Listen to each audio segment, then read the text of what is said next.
कुमार स्वामी नायक Gongo लिबू लटोका radio Fiji 2 में पुराना गाना लगे हमें बहुत अच्छा लगे। रेडियो फीजी 2 देश की In the news tonight, Fiji set for COVID-19 vaccine rollout.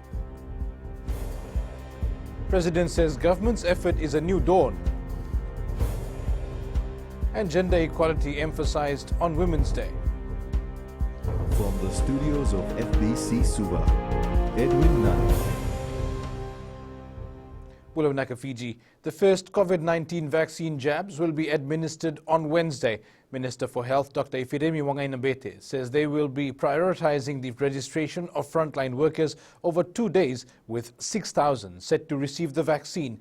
Koroi Tandulala reports 12,000 doses of the vaccine arrived on Saturday. The AstraZeneca vaccine received by Fiji is WHO certified and meets all the necessary requirements and measures. At this moment, we should just let those frontliners get onto it and register it, because certainly if there's, the whole 650,000 of us went onto online, it will create some challenges for those 6,000. So we need to give them that space, at least for the next day or two. Dr. Wangainambete says they are also ensuring that the vaccine is properly handled, implementing relevant mechanisms. In terms of the cooler trucks that we have, the fridges that we use, at the moment a sizable number of those vaccines are now stored in our Watuanga Fiji Pharmaceutical and Biomedical Services warehouse. And those are the mechanisms that we have in place. The president also commended the work of the government in securing the vaccine. We must work very hard to ensure that vaccines are administered in an equitable way across the world within each nation. Fiji will receive 108,000 doses of the COVID-19 vaccines under the COVAX facility. Koroi Tandulala, FBC News. And Koroi Tandulala joins us live now. Koroi, what other details have you gathered on the vaccine that arrived over the weekend? Thank you, Edwin. The first batch of AstraZeneca COVID-19 vaccine that arrived on Saturday came from Amsterdam in the Netherlands, if you're wondering where it came from. And the Health Minister, Dr. Ifiremi Wangainambete, says while other countries are importing or transporting their vaccines via ship, Fiji was able to recognize the urgency of vaccination in the country, and hence we import our vaccine via Fiji Airways. He says this is done in a timely manner to ensure COVID-19 vaccination carried out on time, as this is the first step towards our economic recovery and towards the step to growth as well. Edwin, the 12,000 doses of vaccine that arrived under the COVAX facility is currently stored at the Fiji Pharmaceutical Biomedical Service warehouse in Watuanga. The ministry is also mapping out ways to properly transport the vaccine when the vaccination program starts. Edwin.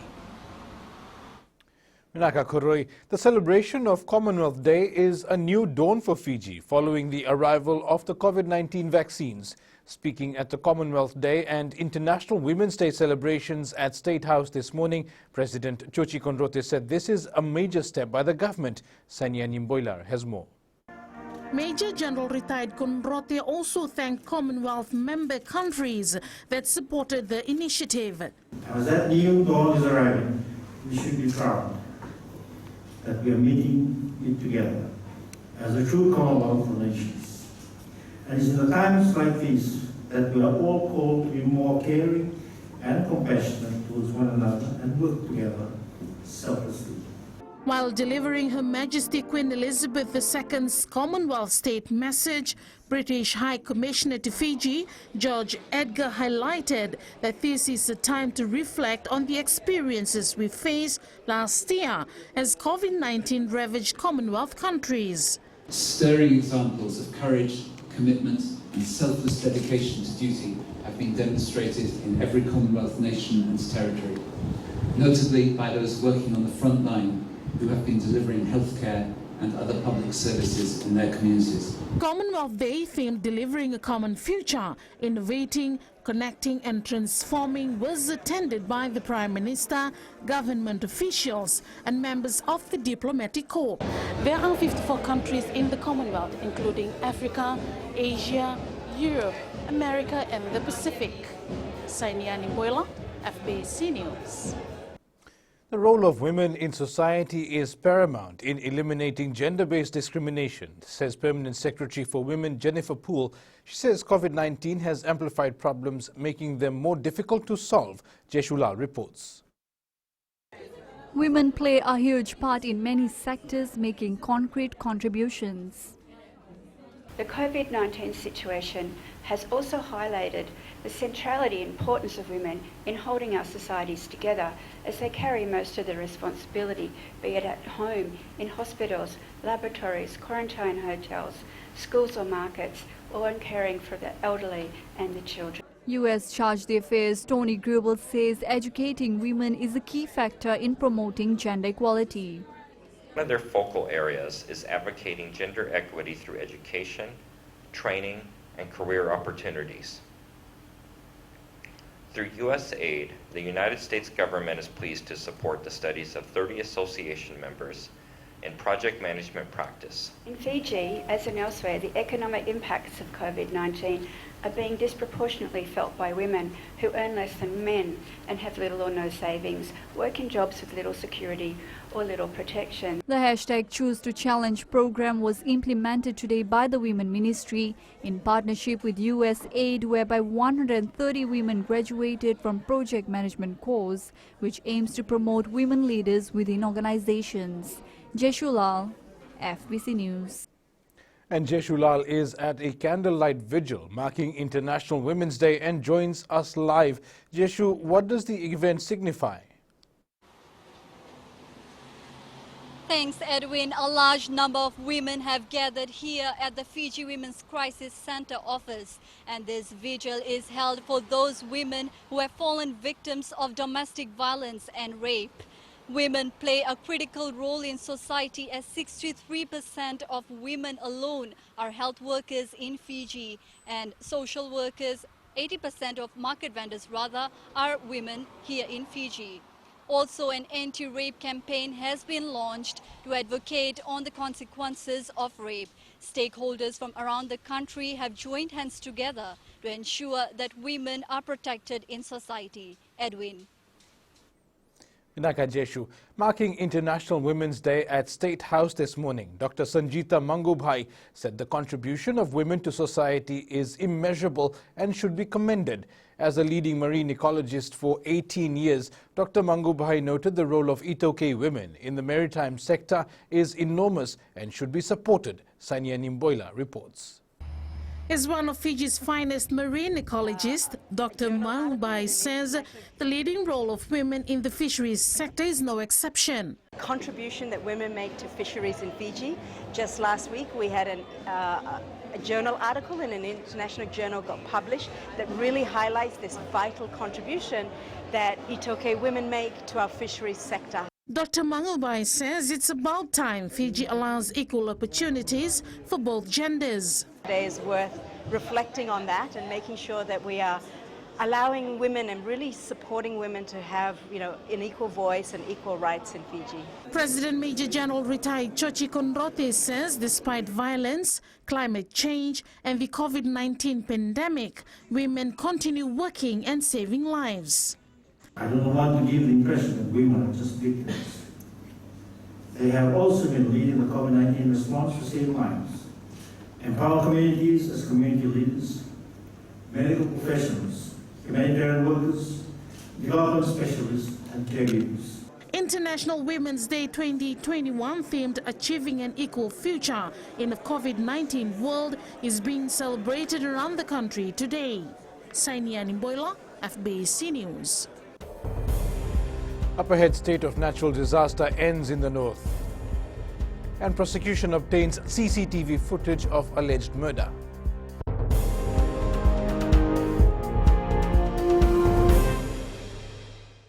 मैं totally Delhi में रहता हूँ और radio Fiji रोज सुनता हूँ.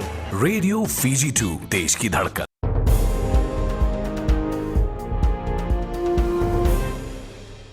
Welcome back. A Thanksgiving service was held in Lambasa yesterday to mark the end of the state of natural disaster in the Northern Division, which lasted for 80 days. The state of natural disaster was extended twice to allow restoration and rehabilitation to continue in Vanuatu. Eleanor Turangaivu has more. Over 200 civil servants from the Kaunrobe and Madhwata, as well as representatives of civil society organizations, were involved in the tropical cyclone Yasa disaster relief response operation for the past 80 days. We've come to the end of the declaration period, but work continues. I have made that very, very clear to all the heads of departments and all our non-government and civil society organizations. At Inese Methodist Church in Lambasa yesterday, civil servants, along with the Minister for Defense and Disaster Management, Inyeseri Ratu, and Permanent Secretary David Kolitangane, gathered for a Thanksgiving service after weeks of working tirelessly to bring normalcy back to Vanuatu. We have achieved a lot, and we have also learned a lot. That does not mean that everything went to our expectation, that everything was perfect, but there are a lot of things that we can learn from. The recovery, restoration and rehabilitation was carried out throughout Vanuatu, with the Mbua province being the most affected by tropical cyclone Yasa and the Madhwata province being the most affected by tropical cyclone Ana. On behalf of Madhwata and for Mbua, to acknowledge the effort of government of attending to our people during this disaster. All the government teams, the commissioners. A minute of silence was observed at the Thanksgiving service to remember the lives of 3 individuals who passed away while being part of the disaster relief operation. Eleanor Turangaivu, FBC News. Defense lawyers in a case of alleged murder are expected to make a special application to the Corrections Commissioner to be able to speak with their client who is in remand. 34-year-old Naitasiri farmer Luke Nasetava is alleged to have murdered his partner in Walubay in 2019. Pranita Prakash reports. Luke Nasetava appeared in the Suva High Court this morning. The prosecution today revealed in court that she has the CCTV footage of the alleged incident that occurred at the deceased's workplace. She said that she has provided a copy of the footage to the defense. The defense lawyer confirmed in court that he has received the copy, however said that he is unable to view it and take instructions from Nasetava, who is currently in remand. The defense lawyer said that he cannot take any electronic equipment inside the remand center and will need to make a special application to the Commissioner of Corrections. The High Court judge said that he can also make an order for the defense to take instructions from his client in the court premises. It is alleged that in August 2019, Nasetava attacked the victim Amelia Murphy with a knife at her workplace. He allegedly stabbed Murphy multiple times, resulting in her death in Rona Street in Walubay. Nasetava has been further remanded in custody. The matter has been adjourned to April 9th. Pranita Prakash, FBC News. Be prepared to serve a sentence of 11 years and above if you rape a child and are found guilty. Those were the words of Suva High Court Judge Justice Salesi Temo while presiding over a rape case involving a 14-year-old boy. Pranita Prakash has the details. The High Court judge says rape against children is too much. He says when he was a magistrate in 1994, he used to hear about rape against adults and now it's children. Meanwhile, a Kandavu man who allegedly raped a 14-year-old boy in a village last year has been further remanded in custody. It is alleged the incident happened at a village hall in October last year. The villager is charged with 2 counts of rape and he has pleaded not guilty. The court heard the villager has a history of absconding bail and a bench warrant was issued against him in 2019. A year later, while on bail, he allegedly committed the rape offence. The villager made an application for bail which was denied by the High Court. The matter has been adjourned to April 16th. Pranita Prakash, FBC News. And time now for tonight's business report with Whitney. Thanks, Edwin. Coming up in business tonight, young entrepreneurs commit to ending corruption. And Fisheries Ministry identifies gaps in services. Stay with us.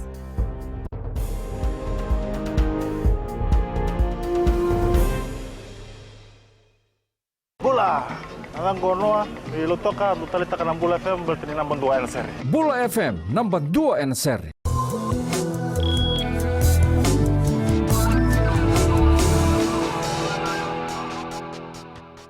Young entrepreneurs have made a commitment to fight against corrupt activities in the private sector.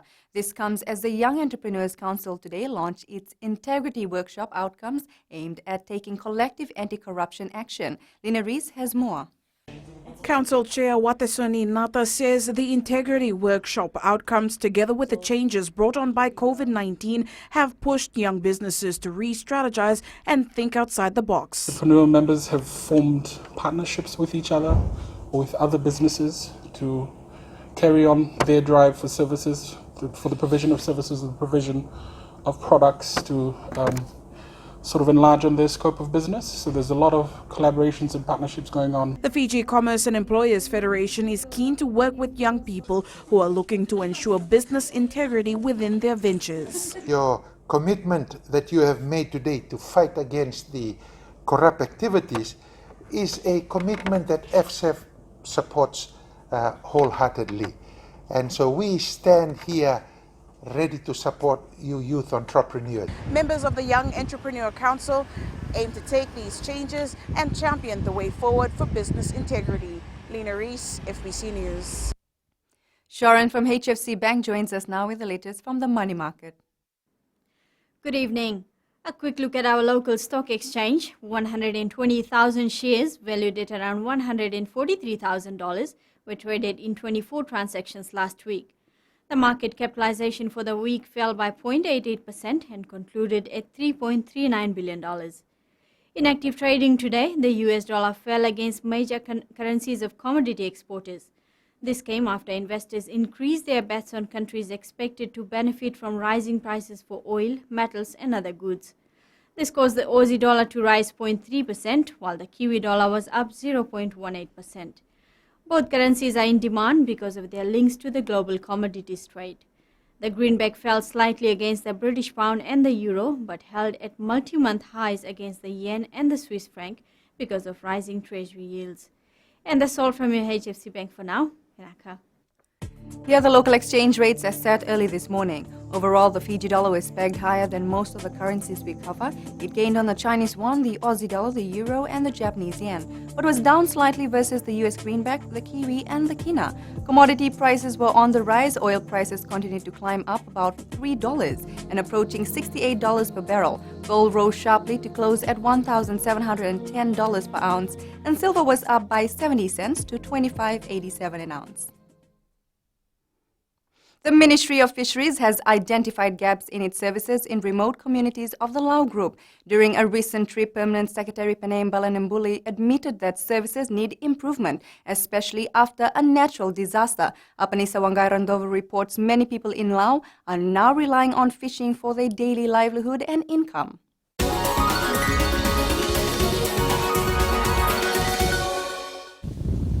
The people of Lau are requesting for solar freezers to be able to store their catch for longer periods.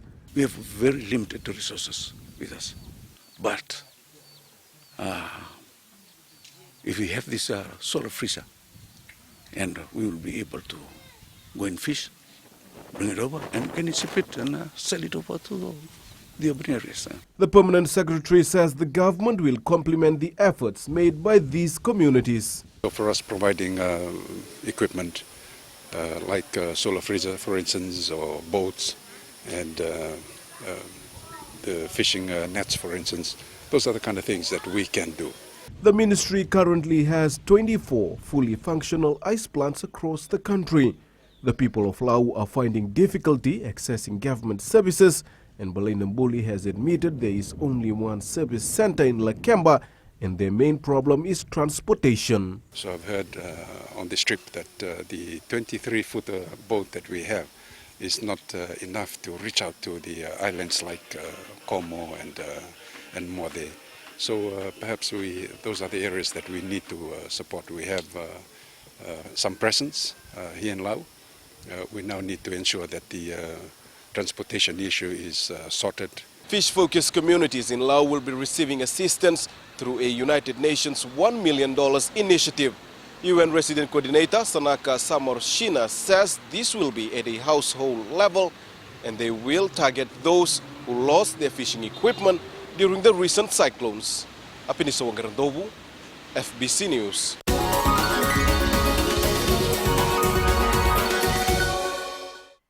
That's it from Business Tonight. We now join Jamie with the latest in sports. Thank you and good evening ahead in sports. Lautoka wants finishing improved before next DPL clash. And grading system keeps Super Volleyball competitive. This and more coming up.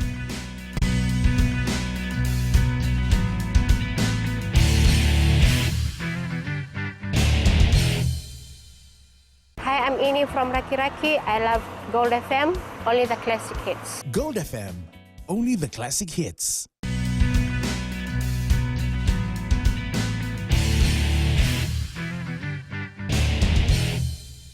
After missing out on competition due to the pandemic last year, participating schools in the Triple N zone are raring to go. Athletes and coaches alike elated to showcase their talent in track and field while igniting some healthy rivalry between schools. Tali Materkula has more. Defending girls champion Andi Dakumbau School is already feeling the pressure. Our zone is coming up and it is our job now to try and take the team where they have left off. We are not underestimating anyone and we actually encourage our athletes to be strong in all the events. Having a new set of athletes competing this year, Romboiliku says the zone is set to uncover the best of the best. Come the day, then that's the only time we'll know where we are strong and where we need to really work hard. Sila Central High School, who have been the underdogs in the zone, aims to go a step higher this year. Well, we hope to get some of that from the boys and hopefully push with the girls division. Like I said, ACS and Lillian has always been the top in the boys and girls. But we hope to pull away some of those medals to Sila. 19 schools will compete in the Triple N zone, which starts on Thursday with the 3,000 meters open grade. The meet will continue on Friday with the finals at the NZ Stadium in Suva. Tali Materkula, FBC Sports. Finishing is one area the Lautoka football side intends to improve on before its next game. Despite edging Navua 1-0 yesterday in the Digital Premier League, the team's performance didn't exactly mirror the win. Felipe Naikaso has more. Blues coach Tangi Vonolangi admits that he was frustrated with how his team played yesterday. We've been working on it and then the boys are just not that confident to play a 1v1 situation, to put the ball in how they put it in. They always thinking that applying power is the way to score goals. Playing in front of home fans, Lautoka still looked lethargic as Navua created many scoring opportunities. It wasn't until the second half they found the rhythm as striker Serusi Nalombu managed to find a gap and capitalized on it, sending their fans into a frenzy. A win is a win. Navua came up strongly and in this hit, and I thank the boys for the great effort. For Navua, it's back to the drawing board. Actually, we had a lot of opportunities in the first half, but we didn't score. But that's part of football, and then we'll go back and then we'll work on our finishing. Lautoka will play Rawa in the next DPL match while Navua takes on Lambasa. Felipe Naikaso, FBC Sports. After a 2-2 draw in their opening Digital Premier League match, Nandronga and Nandi Football have highlighted areas of their game that will need a little more attention. The two teams walked away from Lawanga Park yesterday with a point each after the draw and a tougher opponent waiting for them in round 2. Tali Materkula reports. Despite having satisfactory results, both coaches know some areas need tidying up. There are certain areas, especially in the defense, where we need to improve. It is a big concern because the defense I think they were just not concentrating and not focused. I think this has really opened the eyes for the players. Actually, everybody before the game, everybody wants to come and play for a win. But then after this draw, I think the boys will go and do more hard work. The Stallions coach says the second round will be huge as they take on the defending league champion Suva. We had about 6 or 7 boys who made a debut. We're looking ahead to our next game, and of course we have to improve, and there are some other players that will be getting game time so that we can develop a good side. Nandi is also in for a tough battle facing football giant Ba. Second game, I think for sure the boys will improve in terms of their performance.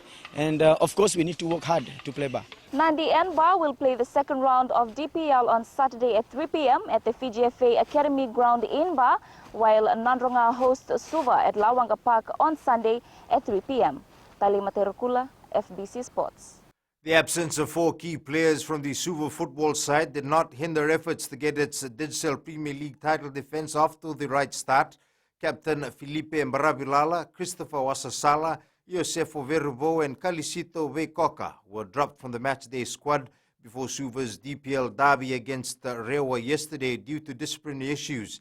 Despite the setback, the Whites were able to keep the pressure on the Delta Tigers and managed to walk away with a 1-0 win. Karalaini Tabi reports. Head coach Babs Khan is content with how other players in the squad stepped up despite the circumstances surrounding the discipline of some players.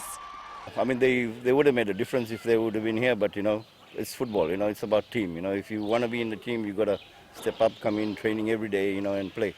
Suva tried to make changes to its game plan during the champion versus champion, but it did not work for them.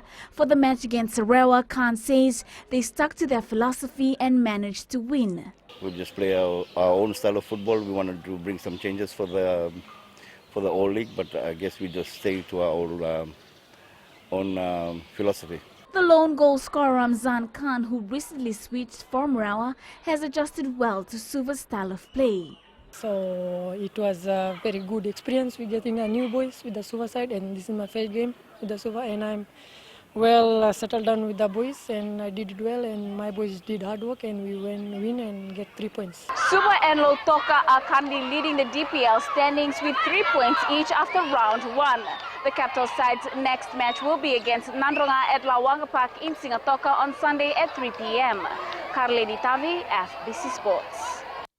The Suva Volleyball Association is implementing creative ways to keep teams engaged in its Digicel weekly competition. SVA President Kemueli Nangama says a grading system is in place where teams that have been performing well are promoted. He says keeping youth engaged in a competition that's been running since last month is a challenge, so they've adapted to keep the meet competitive. Teams have been graded, and a few teams have been promoted up from B grade to the next level, to the A grade, and 2 teams have qualified from A grade men's team to the Premier, which is All Stars, and there's another team that has gone up the ranks.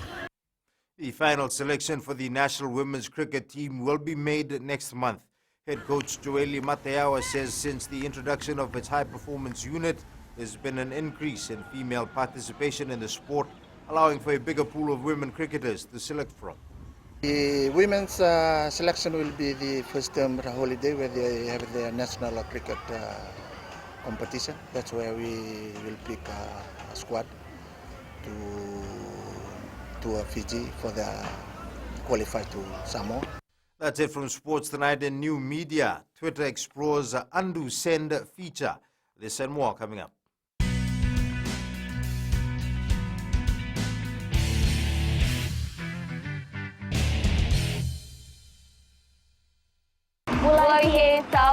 We love Today FM. Today FM rocks. Today's hit music on Today FM. And guess who's back? It's Angie with the weather.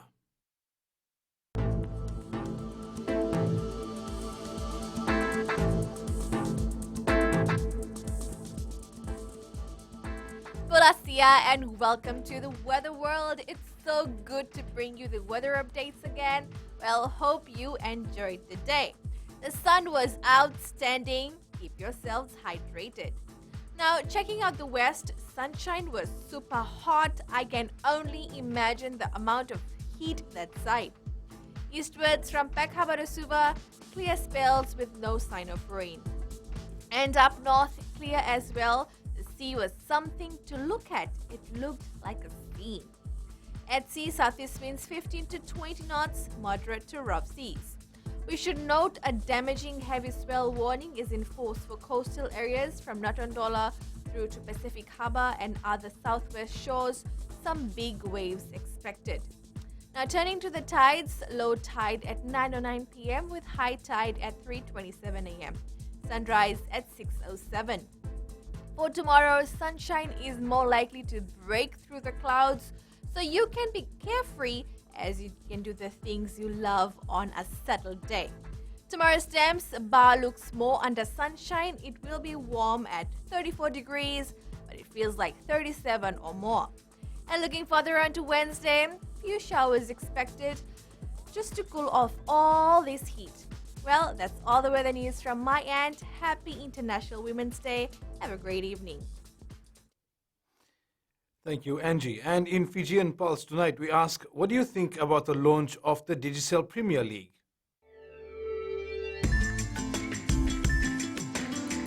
I think it's getting best now. So I think everybody have been enjoyed the first round. First round of DPL matches were really good. This should continue every time. The games were really good and hope it continues this way.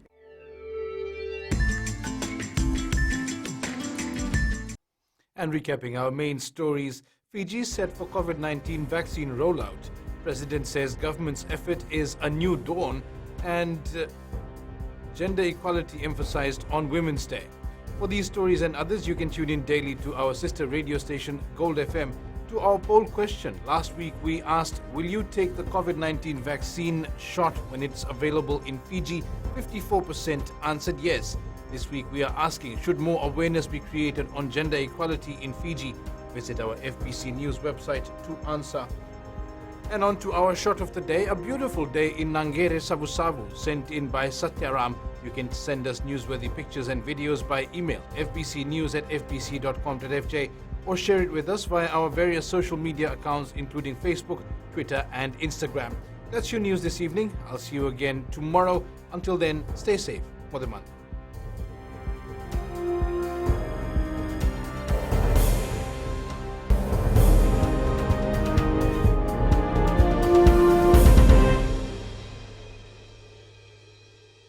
Hi, I'm Asadika and I'm from Lotoka and I love Today FM. Today FM rocks. Today's hit music on Today FM.